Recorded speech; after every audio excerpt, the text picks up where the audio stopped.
सभी को नमस्कार। मैंने गत सप्ताह क्या जयचंद्र गद्दार थे, क्या है पृथ्वीराज चौहान का सत्य, इस शीर्षक से एक वीडियो अपने इस चैनल पर प्रस्तुत किया था। उसमें मैंने इस प्रचलित धारणा पर पुनर्विचार किया कि जयचंद्र ने, या कन्नौज के राजा जयचंद जिनको कहा जाता है, उन्होंने मोहम्मद गोरी को चुपचाप आमंत्रित किया, बुलावा भेजा, और पृथ्वीराज जो सारे देश के राजाओं को इकट्ठा करके जूझ रहे थे, उनके साथ व्यक्तिगत शत्रुता के कारण उन्होंने गद्दारी की। इसका कहीं कोई प्रमाण नहीं मिला। इतिहास में किसी शिलालेख में भी ऐसा उल्लेख आया हो, ऐसा नहीं मिला। इतिहास के अध्ययन की अपनी सीमाओं को मैं समझता हूं। हो सकता है कि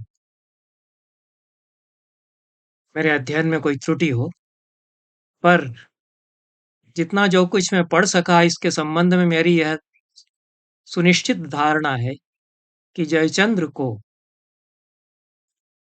जानबूझ करके दोष दिया गया, झूठ का पुलिंदा उनके मत्थे मढ़ दिया गया है, और जयचंद्र किसी भी तरह से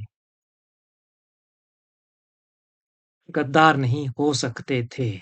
या अन्य प्रमाणों से भी मैं कह सकता हूं कि जयचंद्र जैसा राजा, जो इतने बड़े वंश में हुआ, इतने अभिजात महान वंश में जो हुआ, काशी नरेशों के, वह ऐसा कार्य किसी विदेशी को, हमलावर को बुलाने का नहीं करेगा। तब हुआ क्या? जैसा कि होता है कि इतिहास जब भी लिखा जाता है तो हमेशा वह एक निर्मिती होता है। जो कुछ इतिहास हुआ होगा उसको हम अपने समय में कंस्ट्रक्ट करते हैं, अपने समय में उसको लिखते हैं। अपने समय में उसको लिखते समय तथ्य, सूचनाएं जो कि सत्य पर आधारित हों, प्रामाणिक स्रोतों पर आधारित हों, उन सूचनाओं और तथ्यों को इकट्ठा करके हम विन्यस्त करते हैं और इतिहास की निर्मिती करते हैं या इतिहास की रचना करते हैं। तो वह सत्य पर आधारित इतिहास होगा। कभी-कभी हम तथ्यों को तोड़-मरोड़ कर और कुछ झूठ उसमें सम्मिश्रित करके इतिहास की पुनर्निर्मिती करते हैं, और कभी-कभी कल्पना भी उसमें कर लेते हैं। कभी-कभी किसी पूर्वाग्रहवश, किसी धर्मांध दृष्टि के द्वारा, किसी स्वार्थ के द्वारा, किसी एक के प्रति पक्षपात होने के कारण इतिहास को विकृत किया जाता है, और वह जो इतिहास की निर्मिती होती है, वह जो इतिहास लिखा जाता है, वह सत्य का हनन होता है, और उससे राष्ट्र का उद्धार नहीं हो सकता है, उससे कोई समाज, देश आगे नहीं बढ़ सकता है। झूठ पर आधारित इतिहास से कोई जाति, कोई समाज अपना सही दिशा में विकास नहीं कर सकता। इसलिए यह बहुत विचारणीय प्रश्न है कि पृथ्वीराज का सच क्या है और जयचंद्र क्या गद्दार थे। डॉक्टर मोती चंद्र हमारे समय के सुप्रतिष्ठित इतिहासकार हैं। भारतीय इतिहास, पुरातत्व और संस्कृति के वे जाने माने विद्वान हैं। मेरी राय में आचार्य वासुदेव शरण अग्रवाल के बाद भारतीय संस्कृति, भारतीय इतिहास और पुरातत्व के अध्येता के बाद किसी और का नाम हमारे दिमाग में आता है जिन्होंने इस क्षेत्र में अमूल्य योगदान दिया हो, तो डॉक्टर मोती चंद्र हैं। वे ऋषितुल्य व्यक्तित्व हैं। उन लोगों में से हैं, उन विद्वानों में से हैं जिन्होंने अपना सारा जीवन समर्पित किया विद्या के लिए, सारस्वत साधना के लिए। उनकी ये पुस्तक है काशी का इतिहास। बहुत प्रसिद्ध पुस्तक है और यह मैग्नम ओपस जिसको कहा जाता है, इस क्षेत्र का मास्टरपीस है इस विषय का। इतना बढ़िया काम काशी के इतिहास पर। और भी किताबें मेरे देखने में आई काशी पर, बहुत सारी किताबें हैं। 2-3 पत्रिकाओं के विशेषांक भी मैंने देखे। कल्पना का अंक है। अभी सदानंद शाही ने अपनी पत्रिका का काशी पर केंद्रित अंक निकाला है और उनमें प्रामाणिक सामग्री है यूँ तो। पर इतिहास की दृष्टि से सिलसिलेवार अध्ययन करके प्रामाणिक स्रोतों का, शिलालेखों का और स्रोतों का, अन्य स्रोतों का, किसी नगर का जो कि एक महिमामय नगरी है, वैदिक काल से चली आ रही, उसका ऐसा इतिहास अन्य किसी ने इस तरह से नहीं लिखा। 1962 में इसका पहला संस्करण प्रकाशित हुआ था और चौथा संस्करण इसका मेरे पास है। विश्वविद्यालय से यह प्रकाशित हुई। 2010 में यह संस्करण प्रकाशित हुआ है, चौथा। इसमें जाहिर है कि काशी का इतिहास लिख रहे हैं मोतीचंद, तो काशी के राजाओं पर तफसील से, विस्तार से चर्चा करेंगे ही। और बहुत आंखें खोल देने वाले इसके वर्णन हैं। हमें जानकारी ही नहीं है कि गोविंद चंद्र क्या थे, विजय चंद्र क्या थे और जयचंद्र जो उनके पुत्र थे वो क्या थे। सबसे अच्छी बात जो मुझे लगी, जो मेरी शिकायत है, कि आधुनिक इतिहासकार संस्कृत के स्रोतों का उपयोग नहीं करते। तो डॉक्टर मोतीचंद्र तो संस्कृत के पंडित थे, बहुत अच्छा काम उन्होंने अन्यत्र भी संस्कृत साहित्य पर किया है। तो उन्होंने संस्कृत के जितने ग्रंथ उपलब्ध हो सकते हैं सभी का अध्ययन मनन किया है। विशेष रूप से इस काल के जो ग्रंथ हैं, जो उन्हीं के समकालीन, उन्हीं राजाओं के समकालीन लोगों ने लिखे हैं और जो लेखक हैं स्वयं राजनीति में बड़ी पकड़ रखते हैं, दखलंदाजी रखते हैं, वो स्वयं अ, राजनीतिज्ञ हैं, पद पर हैं राजा के यहाँ। भट्ट लक्ष्मीधर ऐसे ही एक व्यक्तित्व थे। गोविंद चंद्र के संधि विग्रही वे हुआ करते थे। बहुत बड़ा पद होता है संधि विग्रही का। सारी वैदेशिक नीति वह निर्धारित करता है जो संधि विग्रहिक होता है। इनका कृत्य कल्पतरु ग्रंथ भी है। संस्कृत के बड़े पंडित, तो प्रकांड पंडित, शास्त्रज्ञ भट्ट लक्ष्मीधर थे। तो उन्होंने अगाध विद्वत्ता का परिचय देते हुए कर्मकांड, धर्मशास्त्र के विषयों का इसमें विवेचन तो किया ही है, लेकिन अपने समय की अनेक घटनाओं का भी उन्होंने वर्णन किया है। उनके स्वयं के कार्यों का भी उन्होंने उल्लेख किया है कि किस तरह से उन्होंने अनेक तालाब खुदवाए, पेड़ लगवाए, ब्राह्मणों को गांव के गांव भेंट में दिए, कुछ गांव उन्होंने बसाए इसके लिए। जो यात्रा पथ हैं काशी से आने जाने वाले, उनमें धर्मशालाएं बनवाई और धर्मशालाओं में किस प्रकार से व्यवस्था हो तीर्थयात्रियों की, इसका इंतजाम करवाया। और उनका कहना यह है कि इन सब के लिए मैं सलाह देता रहा महाराज गोविंद चंद्र को। महाराज गोविंद चंद्र सत्य मार्ग पर चलते रहे, इसके कारण सारे भारत में उनका अपना एक सिक्का जमा हुआ था। नई स्मृति लिखने में पूरी तरह समर्थ थे भट्ट लक्ष्मीधर, इसलिए बहुत आदर उनका रहा।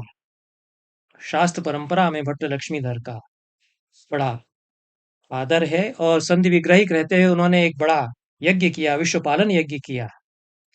उससे बड़ी सुशांति की स्थापना राज्य में हुई, यह भी वे कहते हैं। दर्शन और शास्त्रों के अपने अपार ज्ञान से उन्होंने उन्होंने अपूर्व सफलता भी प्राप्त की ग्रंथ लेखन में, ऐसा डॉक्टर मोती चंद्र भी कहते हैं। और अंत में भट्ट लक्ष्मीधर यह दावा करते हैं कि मैंने माया के जाल, माया के पाश छेद दिए हैं और आनंद और मोक्ष का मार्ग मेरे लिए प्रशस्त है। इसमें इन सब वर्णनों में कुछ अतिशयोक्ति हो सकती है, लेकिन जैसा मैंने कहा कि ये तथ्यों की छेड़छाड़ करके और विकृत करके और झूठ का आरोपण करके लिखा हुआ इतिहास नहीं है। यह तो हो सकता है कि कुछ तालाब बनाए हों तो वो सैकड़ों तालाब बनवाए ऐसा लिख दें, पर वो अ, एक तरह से झूठ पर आधारित इतिहास नहीं है, सत्य पर आधारित इतिहास है। तो भट्ट लक्ष्मीधर के बारे में डॉक्टर मोतीचंद्र का भी यह निष्कर्ष है कि काशी के उच्च कोटि के श्रोत्रिय ब्राह्मण वे थे, उनका परिवार भट्ट उपाव्य था। और गोविंद चंद के संधि विग्रहिक तो वे थे ही, उनके पिता भी इसी पद पर कार्य करते रहे। गोविंद चंद के पिता के यहाँ, और प्रधान न्यायाधीश का कार्य भी उन्होंने काशी के राज्य का किया। बहुत सफल प्रशासक वे माने गए। जितने ही उच्च कोटि के पंडित थे, उतने ही सफल प्रशासक भी माने गए। और उनका जो कृत्य कल्पतरु ग्रंथ है, यह उनकी प्रशासन में दक्षता और शास्त्र निपुणता दोनों का ही इससे हमको सबूत मिलता है कि वेदों का, धर्मशास्त्रों का अवगाहन करके उन्होंने नए धर्मशास्त्र का, कर्मकांड की विधियों का भी निरूपण किया। इस कृत्य कल्पतरु में भट्ट लक्ष्मीधर ने उल्लेख किया है आरंभिक श्लोकों में कि राजा गोविंद चंद्र ने मुसलमानों पर विजय प्राप्त की। तो काशी के राजाओं का संघर्ष इसके पहले से भी चला रहा। गोविंद चंद के जो पिता थे, उनका भी संघर्ष हुआ और इन लोगों की भी लड़ाइयां हुई। और वे मानते हैं कि गोविंद चंद का जो राज्य था, उसमें सारी प्रजाएं सुखी थीं। और उसका एक कारण यह भी था कि वे अपने शत्रुओं पर, चाहे वे वैदेशिक शत्रु हों या आसपास के पड़ोसी शत्रु हों, उन पर विजय जो वो प्राप्त करते गए, उसके कारण प्रजा संतुष्ट रही। और थोड़ी सी अतिशयोक्ति तो यह की ही जाती है कि समुद्र रचना पृथ्वी पर उनका शासन था।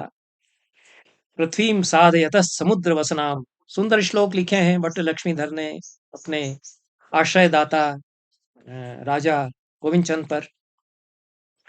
और गोविंद चंद्र स्वयं अच्छे पंडित थे। उन पर तो जो नैषधकार श्रीहर्ष हैं, महान दार्शनिक 12वीं शताब्दी के और भारतीय दर्शन क्षेत्र के, भारतीय दर्शनों के इतिहास में सबसे महान दार्शनिकों में से एक जो हैं, उन्होंने भी गोविंद चंद की प्रशंसा की है। और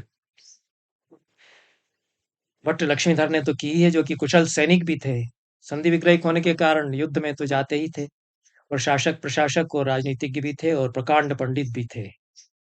गोविंद चंद ने 1154 ईस्वी तक शासन किया 12वीं शताब्दी में। उनके पुत्र विजय चंद्र, जिनका की नाम विजयपाल और मल्लदेव भी मिलता है। ये मल्लदेव का उल्लेख विद्यापति की एक कथा में आता है, ऐतिहासिक कथा में आता है। और वह उस कथा में भी जयचंद्र से संबंधित कथा है, उसके बारे में भी मैं चर्चा करूंगा। विद्यापति यद्यपि लोक गाथाओं में, लोक कथाओं में जो प्रसंग है, उन पर आधार बना करके पुरुष परीक्षा अपनी कहानियों की पुस्तक लिख रहे हैं, वो इतिहास की किताब नहीं है। लेकिन इतिहास को झुटलाया भी नहीं गया है उसमें। इसमें बताया जाता है विजयचंद्र के शासनकाल के बारे में कि मगध के कुछ भाग तक उनका अधिकार था, जो सासाराम से प्राप्त शिलालेख से जानकारी मिलती है। 1169 ईस्वी का बिहार में सासाराम जगह है, जो जगजीवन राम की कॉन्स्टिट्यूएंसी भी रहा। सहस्राराम उसको पंडित जगन्नाथ पाठक ने कहा है। और उसमें प्राप्त शिलालेख से वहां तक राजा विजयचंद्र, जो जयचंद्र के पिता थे, उनका शासन होने की बात पता चलती है। मोतीचंद्र का अनुमान है कि विजयचंद्र को संभवतः मुसलमानों के, तुर्कों के किसी हमले का सामना नहीं करना पड़ा, लेकिन फिर भी संभावना है कि जो बादशाह खुसरो मलिक ताजुद्दौला थे, 1160 से 1186 ईस्वी तक उनका राज्य रहा, उनसे उनकी मुठभेड़ कहीं हुई हो, ऐसा अनुमान उन्होंने किया है। और ये कैम्ब्रिज हिस्ट्री ऑफ इंडिया में भी उल्लेख आया है, इस आधार पर उन्होंने अनुमान किया है, इसकी पुष्टि नहीं होती है। और शाकंभरी के चौहान राजा विग्रहराज से विजयचंद की लड़ाई हुई। चौहान राजाओं से संघर्ष तभी से चला आ रहा है। और फिरोज शाह कोटला दिल्ली में जो है, वहां के शिवालिक स्तंभ पर जो शिलालेख है 1164 ईस्वी का, उससे पता चलता है कि विग्रहराज ने विंध्य और हिमालय की भूमि जीत ली थी। विग्रहराज तो चौहान राजा है।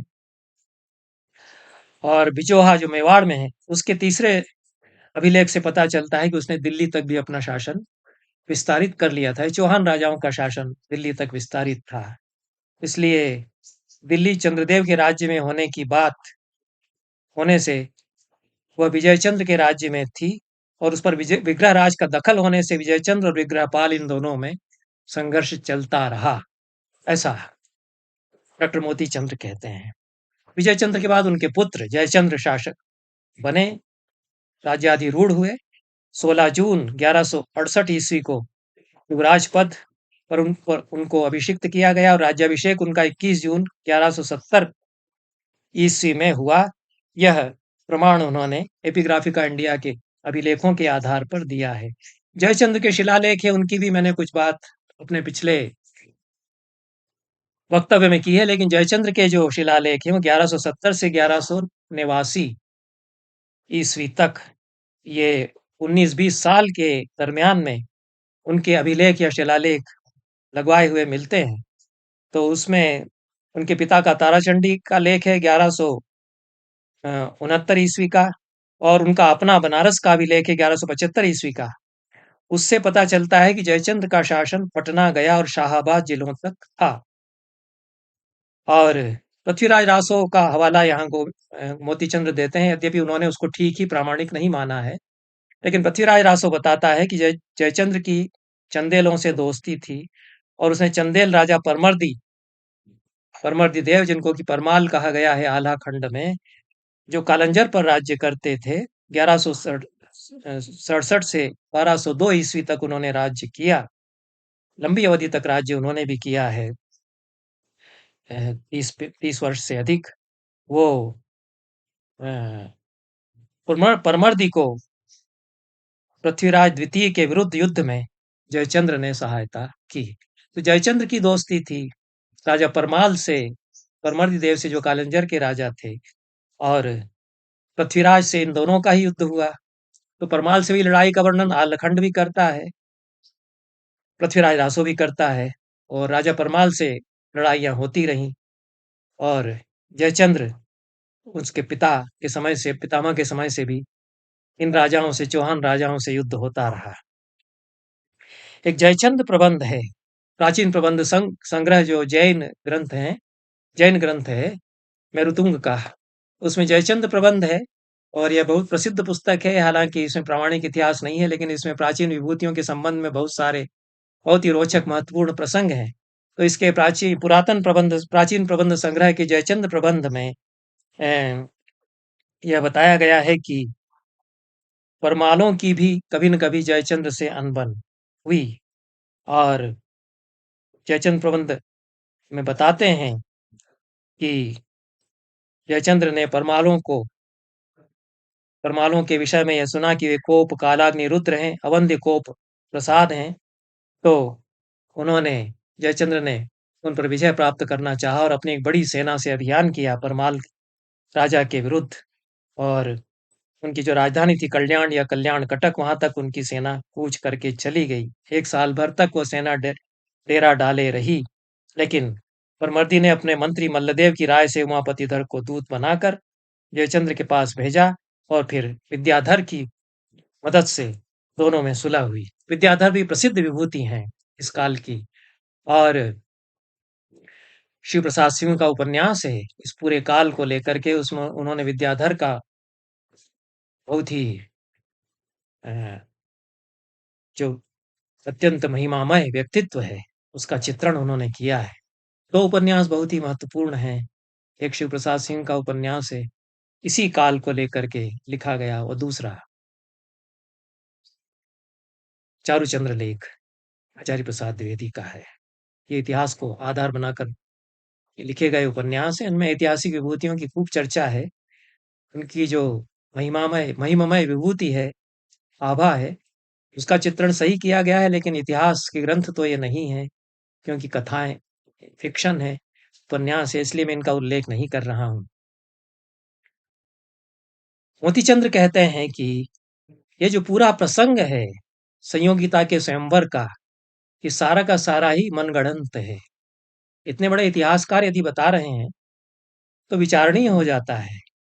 रासों में पृथ्वीराज और संयोगिता की प्रेम कहानी आती है, पर ये सब कहानियां अधिकतर कपोल कथाएं हैं। केवल उनके आधार पर हम यह अवश्य कह सकते हैं कि 12वीं सदी के चौथे चरण में चंदेल, गाहड़वाल और चाहमान आपस में टुच्ची लड़ाइयां लड़ रहे थे। ये बड़े इतिहासकार का कमेंट है, जो कि सत्य है। छोटी छोटी बातों पर ये लोग एक टुच्चेपन के साथ लड़ाई करते हैं, और जयचंद्र भी उसमें सम्मिलित तो हैं ही। उन्हें क्या पता था कि इस सब का अंत शीघ्र ही मोहम्मद गोरी के हाथों होने वाला था। ये वाक्य डॉक्टर मोती चंद्र का है। जयचंद प्रबंध में तो यहाँ तक बताया गया है कि राजा लक्ष्मण सेन की राजधानी लक्ष्मणावती, बंगाल के राजा थे लक्ष्मण सेन, वो भी 12वीं शताब्दी में राज्य कर रहे हैं। बड़े प्रतापी राजा। उमापतिधर तो उनके मंत्री हैं। जयदेव गीत गोविंद जिन्होंने लिखा है, महान कवि, भारतीय साहित्य के महान हस्ताक्षर, वो भी राजा लक्ष्मण सेन की राजसभा के कवि हैं। उड़ीसा में कुछ लोग उनको मानते हैं यद्यपि, लेकिन उनकी जन्मभूमि बंगाल में केंदुली ग्राम में थी, यह भी कहा जाता है। लेकिन राजा लक्ष्मण सेन से उनका संबंध था, ये तो संस्कृत साहित्य में अनेकत्र वर्णन मिलता है। और स्वयं जयदेव ने गीत गोविंद में बताया है कि मैं धोई उमापति धर इन सब के साथ यहाँ पर हूँ। तो ये लक्ष्मण सेन की राजधानी लक्ष्मणावती तक वो अपनी सेना लेकर के चले गए जयचंद्र, ऐसा जयचंद्र प्रबंध में बताया गया है। और लक्ष्मण सेन को हराकर जयचंद्र ने उनका आदेश उन्हें वापस लौटा भी दिया, ऐसा वर्णन इसमें किया गया है। संभव है कि ऐसा हुआ हो, बाद में इन दोनों राजाओं में संधि हो गई हो। तो इस परिदृश्य में फिर मोहम्मद गोरी आता है और मोतीचंद्र यह मानते हैं कि 2 लड़ाइयां पृथ्वीराज की उसके साथ हुई। 21 बार लड़ाइयां हुई, कहीं पर 21 बार, कहीं पर 7 बार। 21 बार हरा करके उसने फिर पकड़ भी लिया, और पकड़ करके उसने बहुत खुश होकर के बड़ी तबीयत के साथ में छोड़ दिया कि अरे हम तो अभयदान देने वाले हैं, हम तो अभयदान देते हैं, इत्यादि इत्यादि। जो पृथ्वीराज रास और अन्य ग्रंथों में वर्णन मिलता है, वह सब भी कल्पना ही लगती है। पृथ्वीराज का एक औरा खड़ा करना और उसका एक अनोखा अलौकिक विग्रह खड़ा करना, इनका एक उद्देश्य रहा है जो चंद करना चाह रहे थे। लेकिन सत्य टिकता नहीं है, ये टिका नहीं। जो चंद लिख गए वो टिकने वाला नहीं है। उनका कुछ समय तक झूठ ये चलता रहा, अभी भी चल रहा है, लेकिन ये नहीं टिकेगा। टिकेगा वह जो जनमानस में, संस्कारों में बस गया है, रच बस गया है, जिसने जनता ने जिसको सत्य माना है। जैसे आला उदल का आख्यान वह टिकेगा, हरदौल का आख्यान वह टिकेगा, क्योंकि वो सचमुच में उस तरह के लोग रहे होंगे। वो सत्य पर आधारित है। जो झूठ पर आधारित इतिहास है वो जल्दी टूट करके बिखरेगा। उसको सपोर्ट करने के लिए खूब अंबार लगाया जाए, जैसा कि आजकल लगाया जाता है, व्हाट्सएप के द्वारा निर्मितियां की जाती हैं। नेहरू की लकीर को छोटा करना है और सरदार वल्लभ भाई पटेल की लकीर को बड़ा करना है। उनके बारे में आधा सत्य कहा जाए, आधा छिपा दिया जाए, और सर्व वल्लभ भाई पटेल को महिमा मंडित करने के लिए आधा सत्य कहा जाए, आधा फिर छिपा दिया जाए। जो छिपाया जा रहा है वो मालूम है, जो लोग कर रहे हैं उनको भी सही पता है, चंद बरदाई को भी पता होगा कि वो क्या कर रहे हैं। लेकिन ये किया जाता है, जो इतिहास बनाया जाता है, दुर्भाग्य होता है, यह दुर्भाग्यपूर्ण हुआ करता है। इस तरह से इतिहास का बनाया जाना, ये हमको आगे नहीं ले जाता है। सच्चाई का रास्ता ही आगे ले जाने वाला रास्ता है। हमको सावरकर को महिमा मंडित करना है तो गांधी के बारे में थोड़ा अनर्गल, कुछ झूठ और कुछ सत्य छिपा करके कुछ कहा जाएगा। उनके बारे में भी काफी कुछ छिपा करके और उनका आभा मंडल खड़ा किया जाएगा। ये होता आया है। पृथ्वीराज के बारे में भी ऐसा हुआ। मोतीचंद्र बताते हैं, इतना प्रामाणिक इतिहास वो शिलालेखों के आधार पर, अन्य महत्वपूर्ण स्रोतों के आधार पर मोतीचंद बताते हैं कि 2 लड़ाइयां हुई पृथ्वीराज चौहान की। जो तराई की लड़ाई 1192 ईस्वी में, पहली लड़ाई जो हुई थी 1191 ईस्वी में, उसमें पृथ्वीराज ने अपने परम शौर्य से और अद्भुत पराक्रमी तो थे ही, मोहम्मद गोरी को उन्होंने हरा दिया। दूसरी बार मोहम्मद गोरी 1192 में फिर लौटा, और इस बार जयचंद ने मदद नहीं की। ये मोतीचंद कह रहे हैं, पहली बार सारे राजा मिले थे तो शायद जयचंद उसमें साथ थे, लेकिन इसका कोई प्रमाण उन्होंने नहीं दिया है। केवल मोतीचंद ये कहते हैं कि इस बार जयचंद ने मदद नहीं की, मनमुटाव किसी बात पर हुआ है। और गौरी ने पृथ्वीराज को हराकर 1193 ईस्वी में दिल्ली पर अधिकार कर लिया। और 1194 ईस्वी में बहुत बड़ी भारी फौज के साथ जयचंद्र के विरुद्ध मोहम्मद गोरी ने अभियान किया और इटावा के पास चंदावर में जयचंद्र की उसमें हार हुई और जयचंद्र मारे गए। ये प्रामाणिक इतिहास यही है। विद्यापति की कथा में भी यही आता है कि बहुत शूरवीरता के साथ जयचंद्र मोहम्मद गोरी से लड़ते हुए मारे गए। उनकी रानी ने, उनके मंत्री ने उनको धोखा दिया था, नहीं तो मोहम्मद गोरी उनको हरा नहीं पाता। विश्वासघात जयचंद्र के साथ हुआ। यह एक कोई परंपरा आख्यानों की चली आ रही है। इतिहास सचमुच का है यह कहना कठिन है, लेकिन वो लोकमानस में एक इतिहास जयचंद्र के बारे में यह भी है कि धोखा जयचंद्र को दिया गया। लेकिन यह तो मोतीचंद प्रमाणों के आधार पर बता रहे हैं कि जयचंद्र और मोहम्मद गोरी का युद्ध हुआ, जिसकी तिथि तय है 1194 ईस्वी में। उसमें जयचंद्र लड़ते रहे और खेत हुए, मारे गए उस समर में। उसके बाद शहाबुद्दीन गोरी के लिए कंटक हिंदुस्तान खुला हुआ था और आगे बढ़ता चला गया। ये लोग, देश को तबाह इन लोगों ने किया, भले ही वो जयचंद्र हो या पृथ्वीराज हो, आपस में लड़ लड़ करके जो मरते रहे। डॉक्टर मोतीचंद्र ने मुस्लिम इतिहासकारों की लड़ाई, मुस्लिम इतिहासकारों ने जो इन लड़ाइयों का वर्णन किया है उसका हवाला दिया है, जो ताज उल मासिर के लेखक हैं हसन निजामी, उनका लिखा हुआ जो इतिहास ग्रंथ है उसके आधार पर उन्होंने 1194 ईस्वी में यमुना नदी पार करके कुतुबुद्दीन ने आधुनिक अलीगढ़ बनारस पर चढ़ाई किस प्रकार से की उसका वर्णन मिलता है, उसका उल्लेख किया है। कोल या अलीगढ़ का किला जीतने पर उसने बहुत सारा माल उसमें से मुस्लिम सेना के हाथ लगा और मोहम्मद गोरी कुतुबुद्दीन की सेना से आकर के यहाँ मिला। बनारस पर चढ़ाई करने की तैयारी यहाँ पर की गई और फौज इकट्ठा करके पता चला कि उसमें 50,000 बख्तरबंद सिपाही थे। इस फौज के साथ, बनारस के राजा के साथ लड़ाई के लिए वो निकल पड़े। बाद में शाह के हुक्म से कुतुबुद्दीन 1000 घुड़सवारों के हरावल दस्ते को लेकर के आगे बढ़ा और हिंदुओं पर उसने छापा मारा। ये काशी के साथ जो 1194 में लड़ाई हुई है, इसका वर्णन मुस्लिम इतिहासकार हसन निजामी भी करते हैं। ये पृथ्वीराज की पराजय के बाद, मोहम्मद गोरी के साथ हुए युद्ध में मारे जाने के बाद जैसे जयचंद्र से फिर लड़ाई हुई है और उसमें जयचंद्र को भी मार डाला मोहम्मद गोरी ने। और उसमें जो लड़ाई हुई उसका वर्णन मिलता है।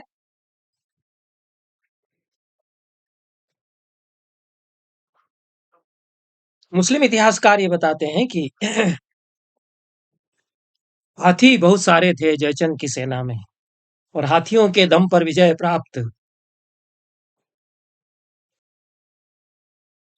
प्राप्ति का विश्वास इन राजाओं को रहता था। तो चाणक्य ने अपने अर्थशास्त्र में वर्णन किया है कि कभी-कभी इससे धोखा भी हो जाता है। तो हाथियों पर इन्होंने बड़ा विश्वास किया, उनको बड़ा गर्व था अपनी सेना की शक्ति का, अपनी सैन्य शक्ति का भी और हाथियों पर भी। एक तीर हाथी पर बैठे हुए जब वो आगे बढ़ रहे थे, एक तीर उनको लगा और बहुत घातक तीर वह था और वे जमीन पर उसके कारण गिर पड़े। उसके बाद सिपाहियों ने भाले की नोक पर उनका सर काट कर और उसको सिपाही ले गए, मुस्लिम सिपाही सेनापति के पास। मिनहाज उस सिराज के तबगाते नसीरी के अनुसार चंदावर की लड़ाई में जयचंद की सेना में 300 हाथी थे और इस लड़ाई के एक सेनापति इज्जुद्दीन खरमील थे।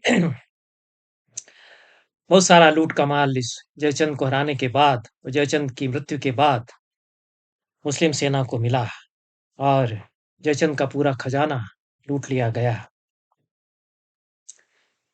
इब्न असीर ग्रंथ में भी जयचंद और मोहम्मद गोरी के युद्ध का वर्णन मिलता है। उसमें बताया गया है कि जब जयचंद्र ने सुना कि गोरी की फौज 1194 में उसके राज्य में घुस आई है, तो उसकी फौजें आगे बढ़ीं। दोनों की सेनाएं गुत्थम गुत्था हुई, जमुना पर ये भिड़ गईं और जयचंद की सेना में 700 हाथी और 10 लाख आदमी थे। ये इब्न असीर में बताया गया है। अब हाथियों की संख्या में फर्क है, वो 300 बता रहे हैं, ये 700 बता रहे हैं। तो इस तरह से तो कुछ अंतर आता है, लेकिन लड़ाई हुई ये तो फैक्ट ही है, और उसमें जयचंद मारे गए यह भी तथ्य है। इस युद्ध में भयंकर मारकाट मची और सिवा औरतों और बच्चों को छोड़कर किसी को नहीं बख्शा गया, सबको मार काट दिया गया। राजा जयचंद मार दिए गए, उनकी लाश का भी कहीं पता नहीं चल सका, लेकिन उनके दांतों में सोने के तार लगे रहने के कारण उनकी लाश का भी कहीं पता नहीं चलता था, लेकिन उनके दांतों में सोने के तार लगे रहने के कारण लाश की पहचान हो सकी। यह मोती चंद्र ने ये जो इलियट एंड डाउसन पुस्तक में मुस्लिम इतिहासकारों के ये जो विवरण उद्धृत हैं, उनके अनुसार बताया है। और फिर आगे किस प्रकार से पूरे बनारस को फतह किया इस सेना ने, मुस्लिम सेना ने। इब्न नसीर अपने कामिल लुत तवारीख में कहते हैं कि बनारस का राजा हिंदुस्तान में सबसे बड़ा था और इसके राज्य की सीमा चीन की सीमा से मालवा तक और चौड़ाई में समुद्र से लेकर करीब लाहौर से 10 दिन के रास्ते तक फैली थी। इसमें भी कुछ अतिशयोक्ति हो सकती है।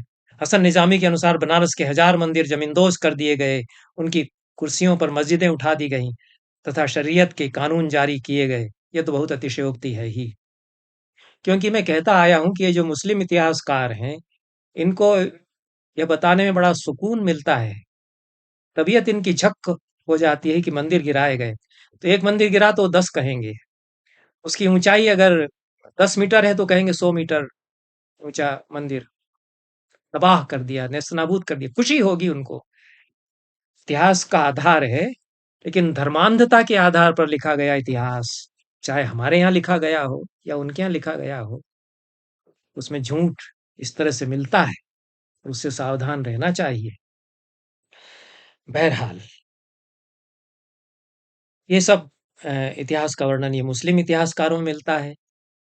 हम जो कि सत्य के अन्वेषी हैं, हमें न एतबार इस तरह के अतिशयोक्तिमय वर्णनों पर जो मुस्लिम इतिहासकार कर रहे हैं, उन पर करना चाहिए, और न पृथ्वीराज रासो जो कि एक प्रशस्ति है, एक भाट के द्वारा लिखी गई प्रशस्ति है, उस पर पूरी तरह एतबार करना चाहिए। इसलिए मोतीचंद्र ने ठीक ही खबर ली है पृथ्वीराज रासो की। वो कहते हैं, यहाँ हम उस अनुश्रुति के बारे में कुछ कह देना चाहते हैं जिसका उल्लेख रासो में हुआ है। इसके अनुसार पृथ्वीराज और जयचंद में संयोगिता हरण के कारण शत्रुता, घोर शत्रुता उत्पन्न हो गई थी और उसी के फलस्वरूप जयचंद्र ने इस देश में मुसलमानों को बुलाया। यह साबित हो चुका है कि रासो की कथाओं में ऐतिहासिक सत्य नगण्य सा है और उन कथाओं से तत्कालीन तत्कालीन इतिहास पर बहुत कम प्रकाश पड़ता है।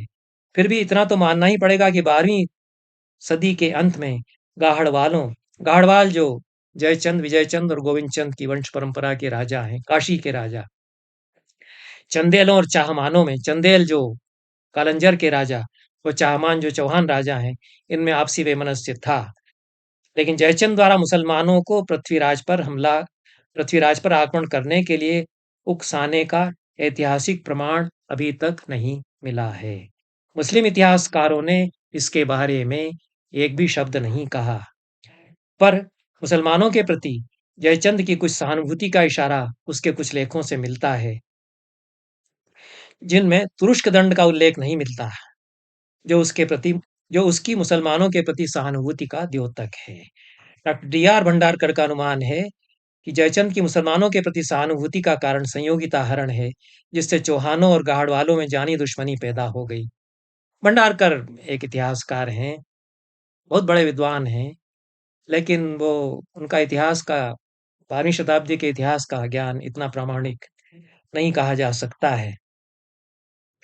ये मनगढ़ंत अनुमान फिर हो जाता है कि गौरी को उसने आमंत्रित किया, जबकि 1194 ईस्वी में मोहम्मद गौरी से उसके भयंकर संग्राम का और उसमें मारे जाने का वर्णन अन्य स्रोतों से प्रमाणित होता है।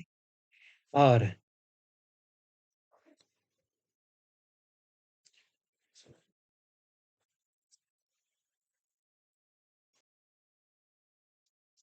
जयचंद्र को उसके लोगों ने धोखा दिया, इसकी एक परंपरा कुछ जगहों पर मिलती है, कुछ स्रोतों में मिलती है। वो स्रोत प्रामाणिक मैं नहीं मानता। एक तो विद्यापति की कथा का मैंने उल्लेख किया, जिसमें बताते हैं कि जयचंद्र को उसकी एक रानी ने और उसके मंत्री ने धोखा दिया। ठीक इसी तरह की कथा जयचंद प्रबंध जो पुरातन प्रबंध संग्रह में है, उसमें भी दी हुई है। तो उसके आधार पर यह कल्पना की जाए कि जयचंद्र ने आमंत्रित किया शहाबुद्दीन गौरी को, तो यह तो ठीक नहीं होगा। राजा जयचंद के कर्पूर देवी नामक एक प्यारी रानी थी और दूसरी उसकी एक रक्षिता या रखेल थी जो सुहाग देवी थी और सुहाग देवी उनको बड़ी प्यारी थी। इस तरह का कुछ इतिहास चारुचंद्र लेख में भी पुरातन प्रबंध संग्रह में जो जयचंद प्रबंध है उसके आधार पर कदाचित चारुचंद्र लेख में हजारी प्रसाद द्विवेदी बताते हैं। तो सुहाग देवी के कहने में आ गए जयचंद और विद्याधर नामक कान्हे ज्योतिषी को अपना सर्वमुद्राधिकारी नियुक्त किया और फिर सुहाग देवी अपना प्रभाव बढ़ाती गई। उसने उत्तराधिकारी के बारे में पूछना शुरू किया राजा से और अपने पुत्र को उत्तराधिकारी बनवाना चाहा। तब राजा ने कहा कि मेरी रानी तो कर्पूर देवी ही है और धर्मशास्त्र के अनुसार कानून की दृष्टि से उत्तराधिकारी मेरा उसी का पुत्र होगा। रक्षिता के पुत्र को तो राजा नहीं बनाया जा सकेगा। इस बात से क्रुद्ध होकर के ईर्ष्या में दहकती हुई सुहाग देवी ने शहाबुद्दीन गौरी को बुलावा भेजा और तब पृथ्वीराज पर हमला शहाबुद्दीन गौरी ने इस क्रम में किया, ऐसा उल्लेख मिलता है। और विद्यापति की कथा के अनुसार तो जयचंद्र को ही इस रानी ने जयचंद्र को समाप्त करने के लिए ही इस रानी ने शहाबुद्दीन गौरी को बुलावा भेजा, यह भी कथा मिलती है। लेकिन ये कथाएं हैं, पर जयचंद्र का शहाबुद्दीन गौरी से युद्ध करते हुए मारा जाना, यह तो एक 1194 की लड़ाई का जो वर्णन मिलता है उससे प्रमाणित होता है। इसलिए विचार करना चाहिए कि जो एक वर्जन चला आ रहा है पृथ्वीराज और जयचंद के इतिहास का, वह कितना सही है। किस तरह से इतिहास गढ़ा जाता है यह और कैसे स्थापित हो जाता है, कैसे पाठ्य पुस्तकों में भी वह आता है, यह हम देखते हैं कि कई बार इस तरह से जो इतिहास बनता है, एक झूठ से जो चल पड़ा है, वह चलते-चलते स्कूलों में पाठ्य पुस्तकों तक आता है। रोमिला थापर तो बहुत बड़ी इतिहासकार हैं, महान इतिहासकार हैं और उन्होंने कितना परिश्रम किया है भारतीय इतिहास के लेखन में, इसमें कोई संदेह नहीं है, आदरणीय हैं। पर और इतना तार्किक ढंग से उन्होंने सब इतिहास लिखने का प्रयास किया है। पर मुझे थोड़ा आश्चर्य हुआ कि उन्होंने ये जो पृथ्वीराज का पूरा इतिहास बताया है, उसमें उन्होंने पृथ्वीराज चौहान का जो इतिहास उन्होंने बताया है अपनी इस पुस्तक में, a history of India from discovery of India to 1526, प्रागैतिहासिक काल से 1526 ईस्वी तक का इतिहास उन्होंने जो लिखा है, उसका ये पहला खंड मेरे पास है, पेंगुइन बुक से छपा हुआ और इसका ये संस्करण है 1966 में पहला संस्करण इस किताब का निकला था और रिप्रिंट तो इसके बहुत हुए ही हैं। प्रसिद्ध पुस्तक है यह भी। इसमें तो उन्होंने पृथ्वीराज रासो का सार संक्षेप बढ़िया अंग्रेजी में प्रस्तुत कर दिया है। इसकी सुंदर ढंग से उन्होंने कहानी बता दी है, बिना इस बात पर विचार किए हुए कि वो इतिहास लिख रही हैं कि कहानी लिख रही हैं, और इसी को बढ़ा दिया जाता रहा है। तो हमारे दिमाग में भी ये बात आ गई और हमने पाठ्य पुस्तकों में फिर यह भी पढ़ा कि वो गजनी ले गया शहाबुद्दीन गौरी, पृथ्वीराज को पकड़कर उसकी आंखें उड़वाकर अंधा कर दिया और फिर चंद्रवरदाई ने कहा कि शब्द भेदी बाण चलाना चाहते हैं, तो उसने कहा कि हम देखेंगे। तब वो 4 बांस 24 गज अंगुल अष्ट प्रमाण, ताऊ पर सुल्तान है, मत चूके चौहान, ये दोहा चंद्रवरदाई ने पढ़ा। ये हमारी पाठ्य पुस्तक में हमको एक पाठ में पढ़ाया गया था दोहा। अब तो कहाँ मुझे नहीं मिल रहा है प्रामाणिक रूप से किस किताब में वह है, पृथ्वीराज रासो में है भी क्या नहीं है, कहाँ से आ रहा है, इसको मैं फिर से ढूंढूंगा। लेकिन मुझे तो ये 10-11 साल की उम्र से ये याद है, तो ये पाठ्य पुस्तकों में चला आया। अब ये तो सारा इतिहास नहीं है, लेकिन एक बहुत बड़ी प्रामाणिक कही जाने वाली इतिहासकार में भी 2 पृष्ठों में लगभग बहुत सुंदर सार संक्षेप, संयोगिता को किस तरह से वो किडनैप करके ले गया, किस तरह से सोने की मूर्ति जयचंद ने रखवा दी थी और किस तरह से फिर वह मोहम्मद गौरी को उसने कई बार हराया और फिर अंतिम लड़ाई में मोहम्मद गौरी से परास्त हुए, किस प्रकार से वह पकड़ करके ले गया, इस सब को उन्होंने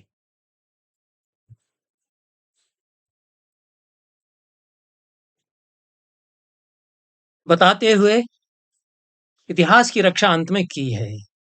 उन्होंने फिर यह स्वीकार किया है कि जो प्रमाण मिलते हैं उससे 1192 की लड़ाई में मोहम्मद गौरी ने पृथ्वीराज को हराया और इस लड़ाई में अजमेर तक उसने कब्जा कर लिया और उसके कई वर्ष बाद फिर मोहम्मद गौरी का निधन हुआ।